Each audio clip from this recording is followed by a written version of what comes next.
Hello everybody, Amber from Amber Approved, your leading health food expert. Today I'm here to talk to you about really the costs of food being our identity, and there's a lot of big costs. So I want to dive in, and I'm going to be talking more about this in episode 66 of the podcast coming out on Sunday on iTunes and amberapproved.ca. But essentially, what is food as your identity? What does that even mean? So this is when people start to use food as a coping mechanism. They're eating when they're happy, sad, scared, feeling guilty, bored, and food becomes a way to cope with every area of life or numb every area of life so they don't have to feel anything. The problem with this is it can turn into eating disorders, it can turn into emotional eating, a food addiction, a food coping mechanism, binge eating, etc. It can also turn into deprivation as well because people then feel bad for overeating.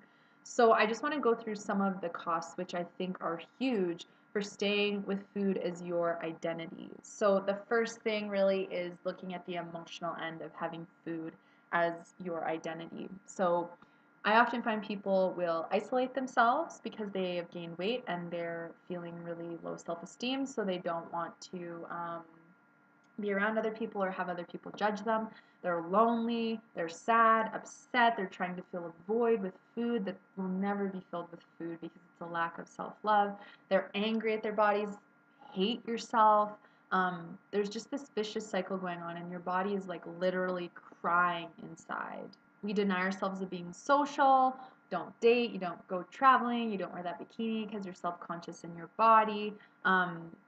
You're insecure, negative, a lack of confidence. And again, this can really play with the mood and not only play with the emotional aspects of ourselves in life, but also the physical. So if we're in a relationship where we're using food as our identity, we'll often be bloated, in pain, have food sensitivities, feel tired, feel ugly, feel swollen and inflammation. Our clothes won't feel like they fit properly. We're wishing, certain parts of our body look different than they actually do. We have a lack of confidence. It probably affects your personal life, your work, your abundance, your whole happiness factor, your intimate relationships, everything.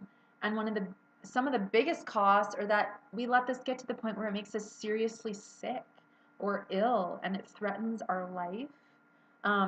We isolate ourselves to the fact that we get so alone that we think, will I ever have someone to share my life with? And the biggest cost is truly the relationship that you have with yourself, and that we deny ourselves because we don't know who we'd be without food, and it can be scary to think of who we'd be without food.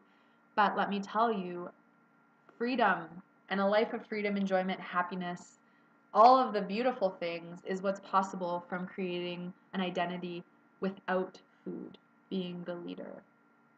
Because without food being the leader, you get to be healthy, abundant, happy, and have everything that you want to balance and really come full circle with your health and well-being physically and emotionally. If you want to hear more, you're going to definitely want to stay tuned for episode 66 of the podcast, the No Sugarcoating Podcast, coming out Sunday on iTunes and amberapproved.ca /podcast/66.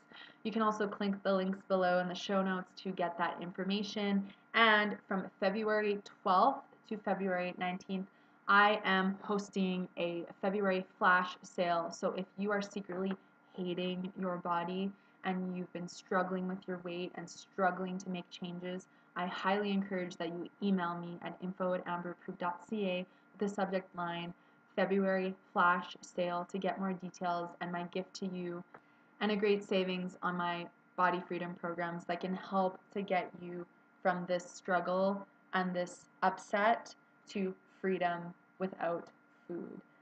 Be sure to check out amberapproved.ca as well. Thank you so much for watching, and I will see you next week.